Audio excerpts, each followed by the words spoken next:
Samuel travaille sur Nouméa. Il fait la même route chaque jour depuis Boulou-Paris. Tout le monde le sait, entre la route, les embouteillages, le quotidien, pas facile. La route, il la connaît par cœur, les mêmes collines, les mêmes paysages et tous les matins et tous les soirs, ce virage avec cet homme assis devant une tombe. Il se surprend souvent à imaginer la vie de ce monsieur. Pourquoi est-il là tous les matins et tous les soirs? Qui a-t-il perdu? Mais il est très vite rattrapé par son quotidien et la radio qui lui rappelle les infos. Ce jour-là, Samuel sort du travail avec une angoisse, comme une boule au ventre sans trop de raison. Il se dit que ça va passer. Il monte dans sa voiture et fait sa petite routine. Ouvre sa fenêtre, allume la radio, boucle sa ceinture et c'est parti pour 1h30 de trajet. Il roule le ventre noué, passe le col de la Pirogue, regarde l'aéroport de Tontouta en se demandant quand est-ce qu'il va pouvoir partir en vacances. Arrivé, Covid. Il traverse Tomo, passe devant ce fameux virage mais bizarrement, pas de monsieur, pas de tombe.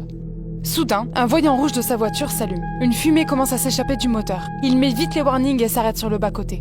La nuit commence à tomber. Il éteint le moteur, sort de sa voiture et son angoisse s'amplifie. Il ouvre son capot pour regarder l'étendue des dégâts sans trop savoir quoi faire.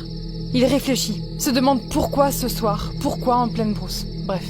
Il ferme son capot, prend son téléphone pour appeler au plus vite un dépanneur, mais avant même qu'il ait le temps de fermer complètement son capot, il voit au loin une silhouette qui lui fait signe. Peut-être c'est un monsieur, il veut du feu. Il plisse les yeux pour essayer d'y voir plus clair, et là, l'homme de la tombe. Ouais bah mec.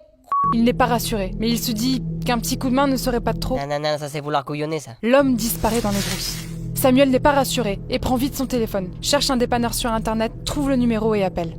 De nouveau, l'homme lui fait signe. Cette fois-ci, il est plus près. Samuel est de plus en plus angoissé et un long frisson lui parcourt l'échine. Il sent pas cette affaire. Le temps qu'il raccroche avec le dépanneur, l'homme avait de nouveau disparu. Jamais c'est un magicien, c'est Guiraguin le frère là. Il fait le tour de la voiture, manque de tomber dans le fossé en contrebas et entend des bruits de pas à une dizaine de mètres derrière lui. À peine le temps de se retourner, l'homme lui jette un regard sombre et en colère. Il fait nuit, aucune voiture ne passe. Il se retrouve seul avec un homme visiblement pas très accueillant. Il a très peu de temps, il faut qu'il rentre vite dans sa voiture et démarre à toute vitesse pour rentrer chez lui. Il met son plan à exécution, sauf que la portière de sa voiture est fermée à clé. Évidemment. Il extirpe la clé de sa poche du plus vite qu'il peut et ouvre la porte de sa voiture. Il a à peine le temps de démarrer le moteur que son agresseur le surprend en posant brusquement les mains sur sa fenêtre. Avec l'adrénaline, Samuel appuie sur la pédale d'accélérateur plus fort que jamais. La voiture patine mais démarre.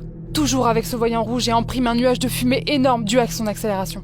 Il rentre chez lui auprès de sa famille, ne dit rien pour ne pas les inquiéter, prend une douche et va vite se coucher pour oublier sa mésaventure. La nuit sera mouvementée par les cauchemars et l'incompréhension.